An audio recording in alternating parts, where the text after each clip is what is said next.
আসসালামু আলাইকুম, আশা করি সবাই ভালো আছেন। আজকে আমরা প্রাইস অ্যাকশনের মাধ্যমে রিয়েল নলেজ দিয়ে এই মার্কেটটাকে রিড করব। রিড করে আমরা মার্কেটের কারেন্ট অবস্থা দেখে মার্কেটে ট্রেড করার অ্যাটেম্প্ট করব।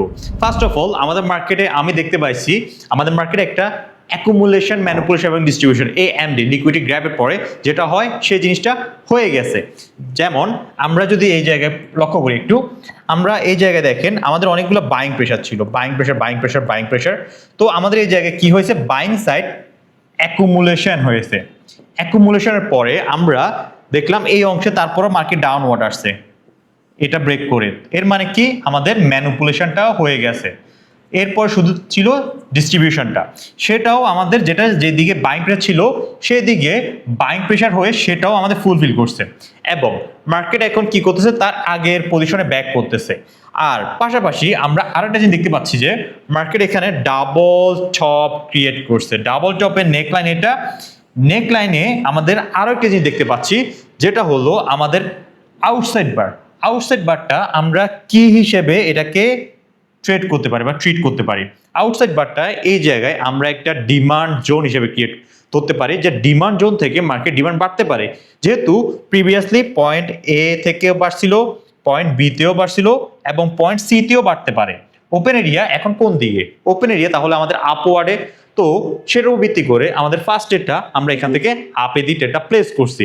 আমাদের তিনটা পয়েন্ট এ বি সি, এ তেও বাড়ছিল, বি তেও বাড়ছিল এবং সি তেও আমরা সেম এরিয়া থেকে আমরা আপে দি ডেটটা প্লেস করতেছি। এবং আমাদের কি ছিল, ডাবল টপ ছিল, ডাবল টপ কমপ্লিট করছে, নেকলাইনে আসছে। নেকলাইনে কি ছিল আমাদের আউটসাইড বার। আউটসাইড বারটা কি, একটা ডিমান্ড জোন।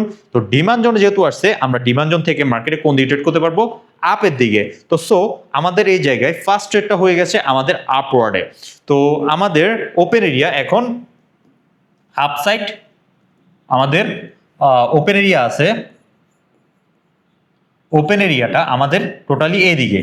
আমাদের এই দিকে এখন ট্রেডগুলো প্লেস করতে হবে। আমাদের একটা ডিমান্ড এরিয়াতে মার্কেট সাপোর্ট নিয়ে যাইতেছে এবং এখানে যদি কোনো ট্র্যাপ বা কোনো কিছু হয় বা অর্ডার ফ্লো হয়, সেই হিসেবে আমরা ট্রেডগুলো প্লেস করব। যদি রাউন্ড নাম্বার থাকে, রাউন্ড নাম্বার রেজিস্ট্যান্স হিসেবে আমরা ইউজ করব একটা বা দুইটা ক্যান্ডেলের জন্য। যদি আমাদের বাইং স্ট্রং হয় তো সেক্ষেত্রে আমরা আপের দিকে কন্টিনিউ করব। তো আমাদের পরবর্তী ডেটটা আমরা করছি আপের দিকে। আপের দিকে কেন করছি, আমাদের এই জায়গায় অ্যান্টিটা খুবই করছে, আমাদের বায়ারটা অ্যান্টি করছে উপর থেকে উইক। পিছনে বায়ার মার্কেট কেমন স্ট্রং ছিল। আর ওপেন এরিয়া কোন দিকে, আপওয়ার্ডে। Open area upward. আবার আমাদের এখানে উইকলি এন্টার করছে, পিছনে আমাদের সেলারটা অ্যাডজাস্ট কিভাবে, সেলার তার নিজের উইকের ভিতরে ক্লোজ, আগে যে উইকটা ছিল ওই উইকের ভিতরে এসে ক্লোজ করছে এবং উইকটা আমাদের আউটসাইড বারে এবং সেলার অনেক বড় ক্যান্ডেল করছে। তো এই ক্যান্ডেল করতে সেলার তার শক্তি ক্ষয় হয়েছে। যদি কেউ অতিরিক্ত শক্তি ক্ষয় করে তখন সে দুর্বল হয়ে যায় বা ক্লান্ত হয়ে যায়, সেটাকে আমরা অ্যাডজাস্ট ধরি। যে অ্যাডজাস্ট যখন হয়েছে এবং আমাদের অর্ডার ফ্লোটা বাড়তেছে, অ্যাডজাস্ট হয়ে যাওয়ার পরে মার্কেটে অপোজিট পার্টি সুযোগ পেয়ে যায় তার মুভ ক্রিয়েট করার জন্য। তো সেই অংশে আমরা এই জায়গায় দেখতেছি যে সে মুভটা ক্রিয়েট করতে চাইতেছে কে, বায়াররা। তো সেই হিসাবে আমরা এই জায়গায় বাইং এর দিকে ট্রেডগুলো প্লেস করব। তো এত বড় ক্যান্ডেল করার পরেও আমরা এই জায়গায় আপে দিয়ে ট্রেডটা প্লেস করব। আমরা এখানে আপে দিয়ে ট্রেডটা প্লেস করলাম। আমাদের খুবই সুবিধাজনক একটা পজিশন থেকে আমরা ট্রেডটা প্লেস করতে পারছি। কেন? আমরা এটাকে একটা রেজিস্ট্যান্স লেভেল ধরলেও এবং আমাদের এই জায়গায় উইক ছিল, উইকটা অর্ডার ফ্লোর সাথে যখন হয়েছে আমরা এখানে কি ধরতে পারবো, ট্যাপ 1। এবং আমরা এটাকে কি ধরতে পারবো, একটা সাপোর্ট এরিয়া বা হিডেন এরিয়া বা আমাদের ইভিনিং স্টারের বা আমাদের ইভিনিং স্টার মর্নিং স্টারের যে আমাদের নেকলাইন থাকে। এখানে কি হয়েছিল, আমাদের তিনটা ক্যান্ডেল মিলে আমাদের এখানে হচ্ছে যে মর্নিং স্টার হিডেন লেভেল কিন্তু এই জায়গায়। আর আমাদের যদি ইভিনিং স্টার হয় তো ইভিনিং স্টারেও আমাদের হিডেন লেভেল এই জায়গায় থাকে, মর্নিং স্টার উপরের দিকে থাকে। তো সো আমাদের এই যে লাস্টের দিকে যে ক্যান্ডেলটা দেখতেছি রেড ক্যান্ডেলের যে লেভেলটা আছে উইক থেকে বডি, ওই এরিয়াটা হচ্ছে আমাদের একটা মর্নিং স্টারের হিডেন লেভেল। তো হিডেন লেভেল থেকে মার্কেট সাপোর্ট নিয়ে যাইতেছে, খুবই সুবিধাজনক পজিশন আমাদের জন্য। পাশাপাশি আমাদের ট্র্যাপ 1ও এই ক্যান্ডেলটা। তো ওভারঅল দুইটা ক্যান্ডেল মিলে আমাদের জন্য একটা খুব ভালো পজিশন আমরা এই জায়গায় ট্রেডটা প্লেস করতে পারছি। তো আমাদের পরবর্তী ট্রেডটা করবো আপওয়ার্ডে। কেন এখানে আপওয়ার্ড দিয়ে ট্রেডটা প্লেস করলাম? আমাদের ওপেন এরিয়া কোন দিকে ছিল? আমাদের ওপেন এরিয়া ছিল পুরোটা এটা। তো ওপেন এরিয়া আমাদের পয়েন্ট এ পয়েন্ট বি আমরা এতটুকু পর্যন্ত চিন্তা করতেছি, এইটুকু পর্যন্ত আমাদের রেডের উইক পর্যন্ত আমরা আসতে পারে, এইটুকু আমরা চিন্তা করতেছি মার্কেট আসতে পারে। তো যদি মার্কেট আসে তো পরবর্তীতে আমরা রেডের দিকে যাব, যদি মার্কেট না আসে আমরা ওইদিকে রেডের দিকে যাব না। তো ওভারঅল আমাদের এই ক্যান্ডেল টার্গেট থাকবে যে ওই উইকের ভিতরে আসা বা এই পয়েন্টে আসা, এই পয়েন্ট যদি গ্যাপ থাকে আমরা আবার আপে দিয়ে ট্রেডটা প্লেস করব, যদি গ্যাপ না থাকে আমরা ডাউনে দিয়ে ট্রেডটা প্লেস করব। আমাদের টার্গেট হচ্ছে যে ফুলফিল করা, আমাদের ওপেন এরিয়াটা ফুলফিল করানো।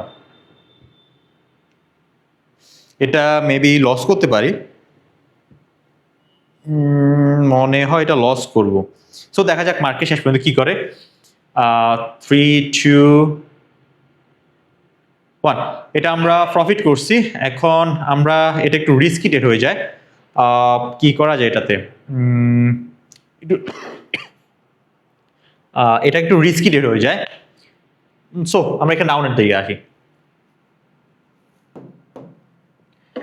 আমরা এখানে ডাউনের দিকে আসলাম। এখানে কেন ডাউনের দিকে ট্রেডটা প্লেস করছি, অনেক নিচে পড়ে গেছে করছি এই কারণে, এখানে আমাদের কি ছিল, একটা রেজিস্ট্যান্স এরিয়া ছিল, মার্কেট রেজিস্ট্যান্স এরিয়াতে এন্টার করছে। তো আমরা সেখানে ডাউনওয়ার্ড ট্রেডটা প্লেস করছি।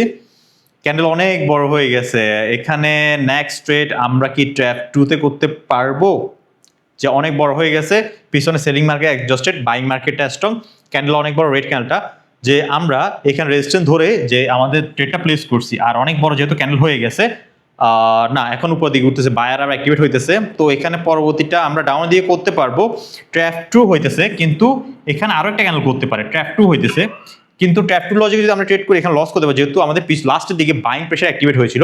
তো সো এখান থেকে আমরা ডাউনওয়ার্ড ট্রেডটা প্লেস করতে পারি। তো দেখা যাক, এটা একটু রিস্কি ট্রেড, তারপর এটা ট্রেডটা প্লেস করলাম। কেন এখানে ট্রেডটা প্লেস করলাম, এখানে আমাদের যে মর্নিং স্টার হয়েছে, আমি বলছি যে মর্নিং স্টারের জোন হচ্ছে এটা, তো এখান থেকে আমাদের সেল অ্যাক্টিভেট হতে পারে, আর পিছনে যে উইকটা উইকটা কভার করতেও পারে। আর হলো আমাদের এখানে যদি উইকটা যদি বড় না হইতো, উইকটা যদি ছোট হইতো, আমরা এটা ইজিলি আপে দিয়ে ট্রেডটা প্লেস করতে পারতাম। কেন, এটা আমাদের ট্র্যাপ 2 হয়েছে, এখনো ট্র্যাপ 2 হয়েছে, তারপরও আমরা এখানে ট্র্যাপ 2 তে যাবো না। কেন যাব না, কারণ উইকটা একটু লম্বা, ট্র্যাপ 2, সেই কারণে আমরা একটু সেফটি মার্জিন নিয়ে ডাউনওয়ার্ড এটা প্লেস করছি। তো আশা করি মার্কেট এটা আমাদের নিচে ক্লোজ করবে, অ্যান্টি নিচে ক্লোজ করবে। তো দেখা যাক মার্কেট শেষ পর্যন্ত কি করে। এটা আমাদের যে মর্নিং স্টার আছে, মর্নিং স্টারে এখান পর্যন্ত এসে আমার রিজেকশন নিবে, চান্স খুবই হাই, এখান থেকে রিজেকশন নিবে। ওকে, মার্কেট ওইখানে আসছে। তো ওভারঅল আমাদের মার্কেট আজকে কি দেখলাম, আমরা দেখলাম যে মার্কেট লিকুইডিটি গ্যাপের পরে অ্যাকুমুলেশন, ম্যানিপুলেশন এবং ডিস্ট্রিবিউশনের পরে মার্কেটের মুভটা কোন দিকে যেতে পারে, আমাদের ডাবল টপ হয়েছে, ডাবল টপের যে ডিমান্ড এরিয়া আছে, ডিমান্ড এরিয়া থেকে মার্কেটে আমরা কীভাবে ট্রেডগুলো প্লেস করবো, কী কী জিনিস দেখবো, কী কী জিনিস লক্ষ্য করতে হবে ট্রেডিংয়ে।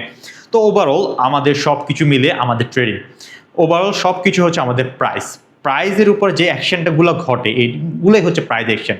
তো ভিডিও যদি ভালো লেগে থাকে লাইক করবেন, কমেন্ট করবেন, শেয়ার করবেন, ফ্রেন্ডের সাথে শেয়ার করবেন, টেলিগ্রামে জয়েন করবেন, ট্রেডার্স আপনার ফ্রি চ্যানেল। আজকের জন্য এটুকুই, ধন্যবাদ।